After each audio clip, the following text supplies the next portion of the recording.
Bienvenue dans cette nouvelle édition de l'Africa Tonight. Bonsoir à tous. Au sommaire de ce journal, une cinquantaine de chefs d'État et de gouvernement et plus de 300 représentants d'institutions financières internationales présents à Paris pour le sommet pour un nouveau pacte financier mondial. L'objectif de cette rencontre, relancer la coopération Nord-Sud et accroître la solidarité financière en matière de lutte contre la pauvreté et le réchauffement climatique. Des actions en faveur du développement et des missions désormais en faveur de l'égalité femmes-hommes. C'est le travail de l'Organisation des Premières Dames d'Afrique qui fête cette année ses 20 ans.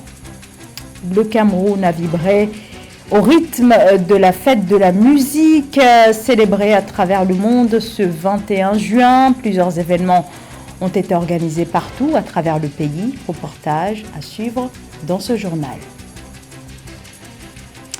Une cinquantaine de chefs d'État et de gouvernement se réunissent à Paris ces 22 et 23 juin pour relancer la coopération Nord-Sud. À l'initiative du président français Emmanuel Macron, Paris accueille jusqu'à ce vendredi le sommet pour un nouveau pacte financier mondial. La réforme du système financier international afin de mieux armer les pays vulnérables face au changement climatique et à la pauvreté sont au cœur des discussions. C'est un sujet de la rédaction. À Paris ce 22 juin, le président français Emmanuel Macron, hôte du sommet pour un nouveau pacte financier mondial, a appelé à une plus grande mobilisation des investissements du secteur privé.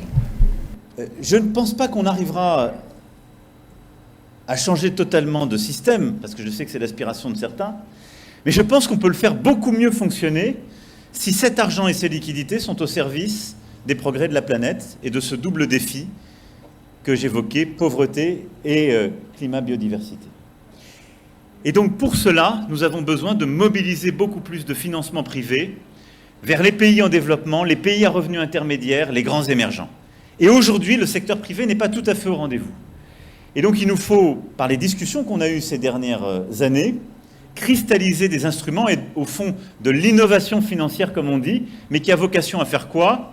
À enlever la part de risque qui fait que certains grands financiers ne vont pas dans certains pays, à mettre en place des mécanismes de garantie qui leur permettent de s'exposer davantage. Mais il faut au fond que cette finance privée internationale qui est là soit mieux mobilisée vers les pays qui en ont le plus besoin. Invité par son homologue Emmanuel Macron, Paul Biya est arrivé dans la capitale française le mercredi 21 juin en compagnie de la première dame Chantal Biya, une délégation ministérielle et ses proches collaborateurs. Les inégalités causées par le système financier mondial et la hausse des écarts économiques à l'échelle mondiale, ainsi que leurs répercussions sur le continent africain ont régulièrement été dénoncées par le chef de l'État camerounais Paul Biya dans une position avant-gardiste et prémonitoire. L'Afrique ne représente qu'une portion congrue des ressources financières en circulation dans le monde. Son accès à ces ressources se fait à des taux prohibitifs et parfois des conditions restrictives de souveraineté de nos États. L'Afrique reste trop dépendante de l'aide publique au développement qui semble ne plus correspondre à nos besoins. Le sommet sur un nouveau pacte financier mondial vise à créer un dialogue au plus haut niveau entre chefs d'État et gouvernements responsables d'organisations internationales, représentants de la société civile, fondations, secteur privé, pour un système financier international plus juste.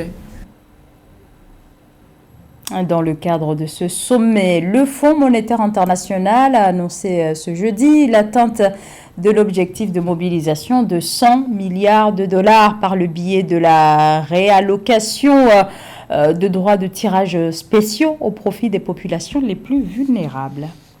C'était le point le plus attendu du dialogue national qui s'est ouvert le 31 mai dernier à Dakar entre le pouvoir et certains partis d'opposition à quelques mois de l'élection présidentielle de février 2024. Au Sénégal, les participants au dialogue national initié par le chef de l'État Macky Sall s'accordent sur le fait que Karim Wade et Khalifa Sall puissent se présenter à la prochaine présidentielle.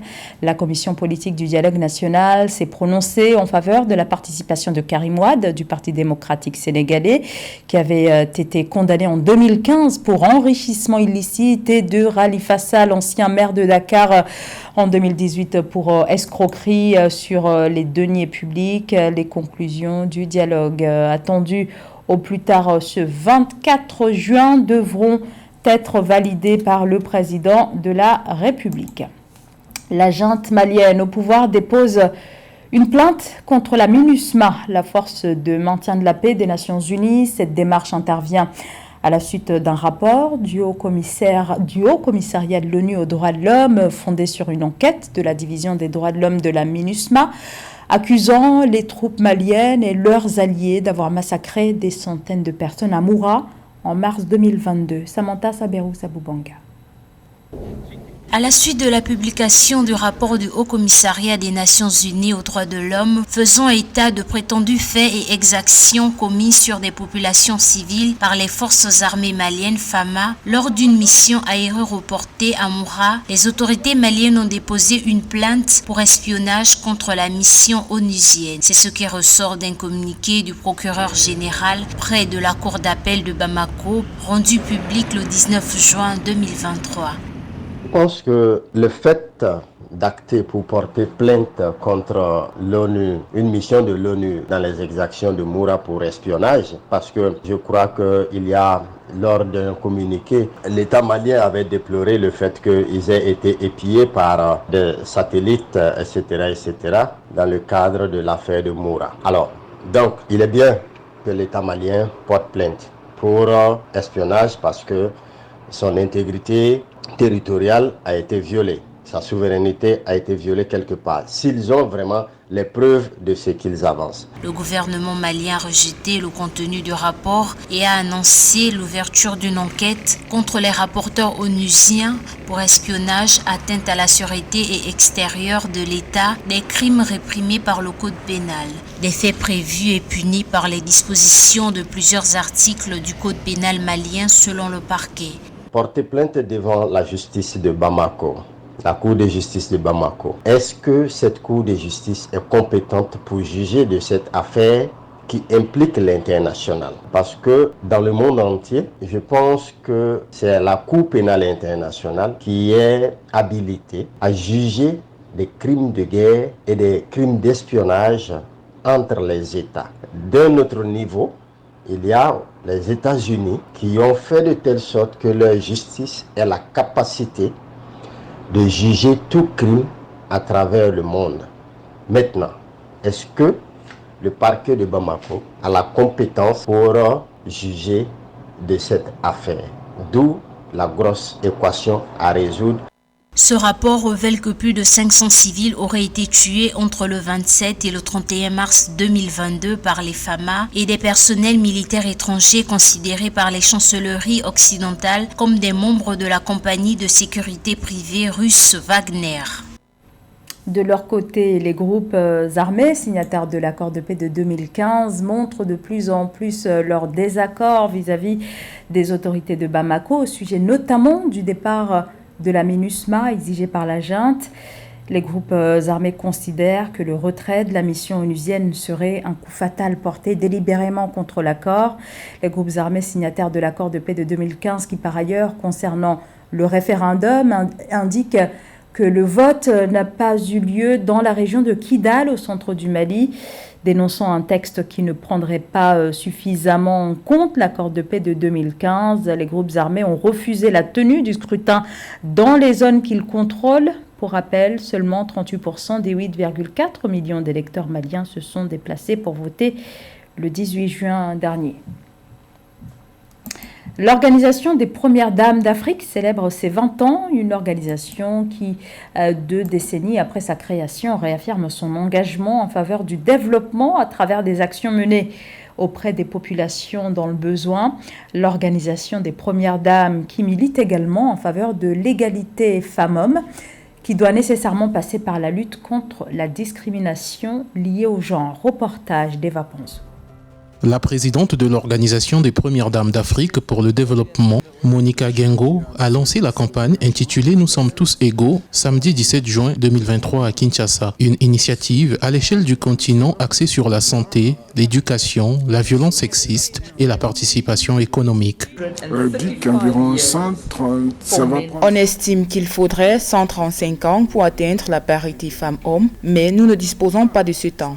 Le lancement de cette campagne a le potentiel de transformer notre continent. C'est un élan collectif en faveur du changement. Il est évident que le fait de combler ce fossé sera bénéfique pour tous. Lorsque nous donnons du pouvoir aux femmes et aux filles, nous donnons du pouvoir aux familles, aux communautés et aux nations. Lorsque nous investissons dans la santé et l'éducation, nous libérons tout le potentiel de notre continent. Des ressources de notre... En 20 ans d'existence, l'organisation réunissant les premières dames du continent entend poursuivre avec ferveur la bataille de l'égalité des sexes. De l'organisation des premières dames d'Afrique contre le VIH-Sida en 2002 à l'organisation des premières dames d'Afrique pour le développement aujourd'hui, plusieurs actions ont été posées. Ainsi, les 20 prochaines années de l'organisation seront consacrées aux femmes, enfants les plus vulnérables d'Afrique. La conférence de ce jour est l'occasion unique de dresser en toute franchise le bilan des 2 dernières décennies d'action au bénéfice de la population du continent et de se projeter vers les 20 prochaines années avec beaucoup plus de sérénité, de courage et d'abnégation, avec le sens élevé de l'urgence et de la responsabilité. Les premières dames d'Afrique ont désormais la lourde tâche de poser les jalons d'une OPDAD ambitieuse et qui assure tous les moyens de ses ambitions, tant au niveau de la structuration que dans la planification stratégique. Le Niger change son hymne national. Les 149 députés présents ont voté pour le projet de loi, à savoir le nouvel hymne national désormais intitulé « L'honneur de la patrie ». Le Niger va ainsi changer d'hymne national 60 ans après son indépendance. De nombreux Nigériens estiment en effet que certains passages de la nigérienne adoptée en 1961 après la proclamation de l'indépendance marquent une certaine soumission à la France. Pour rappel, les paroles de la nigérienne ont été écrites par le français Maurice Albert Thierret en 1961, un an après l'accession à l'indépendance en 1960. La 41e édition de la Fête de la musique, une multitude de concerts en tout genre ont été proposés ce 21 juin à travers le monde. L'occasion pour le public de descendre dans la rue pour chanter et danser. Un public qui a vibré au rythme de la musique. Illustration au Cameroun dans ce reportage de Nathalie Moore. Ce 21 juin 2023, comme partout dans le monde, le Cameroun a célébré la 41e édition de la Fête de la musique. Des événements, concerts et shows d'hiver ont meublé cette journée dans les principales villes du pays. Malgré la fête, les acteurs du secteur musical sont restés concernés par les réalités de leur industrie qui peine à décoller au niveau national et international, faute de moyens et d'accompagnement. On a un vrai problème de structuration et de professionnalisation dans le secteur musical en Afrique francophone.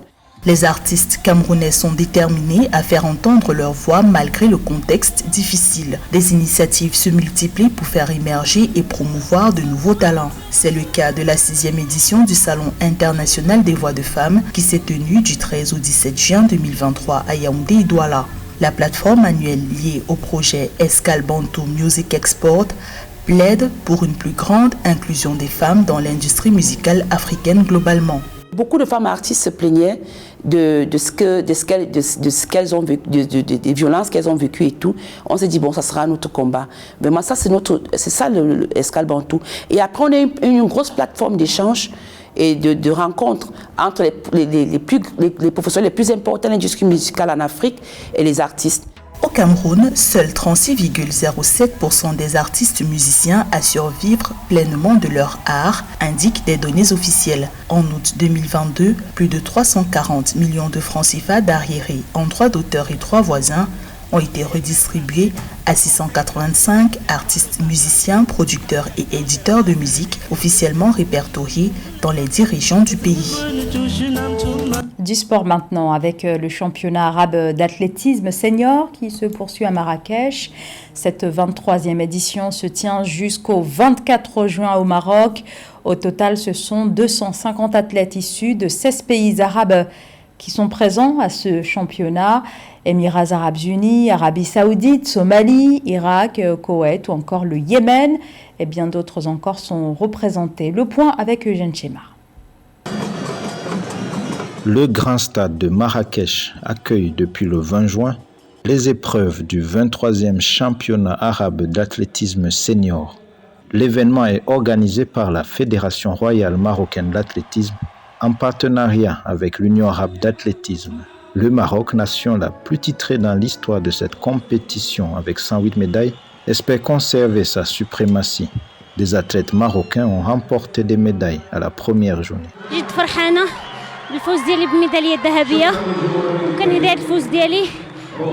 Je suis très heureuse de remporter cette médaille d'or. Je la dédie au Maroc. Je remercie également la Fédération royale marocaine d'athlétisme.